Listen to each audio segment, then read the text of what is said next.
So one of the things that happens to me quite a bit in my job as a photographer and a videographer, a hybrid shooter, content creator, whatever the job title is, one of the things that happens to me quite a bit is that I'll turn up for a job, brief to do one thing, and then someone there will be like, oh, can you do video? So I'll turn up with photography gear.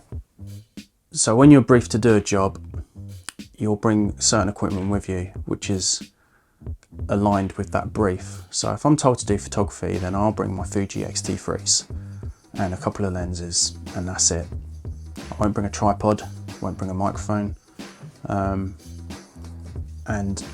I say you'll turn up, you'll get asked to do videos, and then you say, well, I was only briefed to do photography. I don't have the best equipment to do videos. I can do it, but I don't have mics, and all the footage will be handheld. So, you know, sorry, but this wasn't in the brief, but I'll do my best.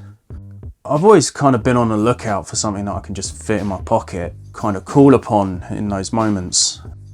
When I read about the iPhone 15, I thought maybe this is it, you know. It's small, it shoots ProRes, like Apple ProRes RAW, which is a flat color profile, which you can then configure in your editing software.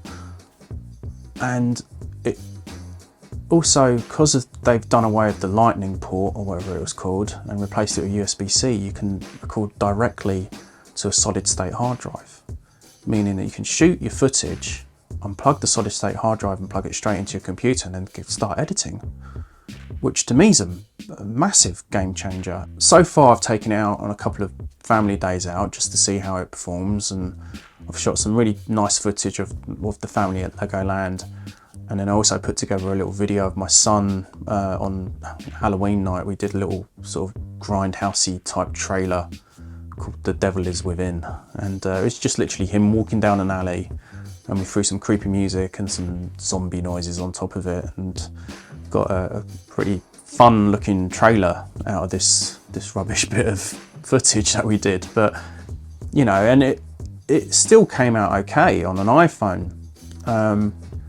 So yeah, I think, you know, obviously it does have limitations, but at the same time, I think it could be that missing thing to have in your pocket, that missing bit of kit that you can call upon in those times where someone throws a curveball at you. So I'm really excited to see where this goes with the iPhone. I think, you know, when I think back to my first iPhone, which I think was the iPhone 3G, I can't even remember the actual name of it, but when that came out and the video on that, it was okay, it wasn't amazing. But when I think back to what that was and to what we can do now, I think it's opened a lot of doors.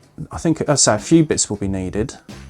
As I mentioned earlier, a cage will be handy, so I can attach other things. And I also think a gimbal, mainly for ergonomical reasons, because the footage within the iPhone 15 Pro, the stabilization built within it is actually pretty solid.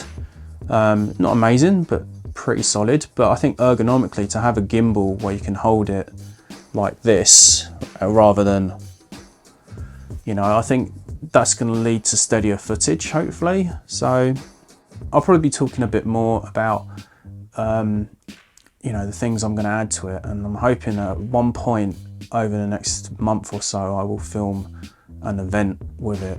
We'll see how that goes and see whether people accept the idea. So yeah, fingers crossed.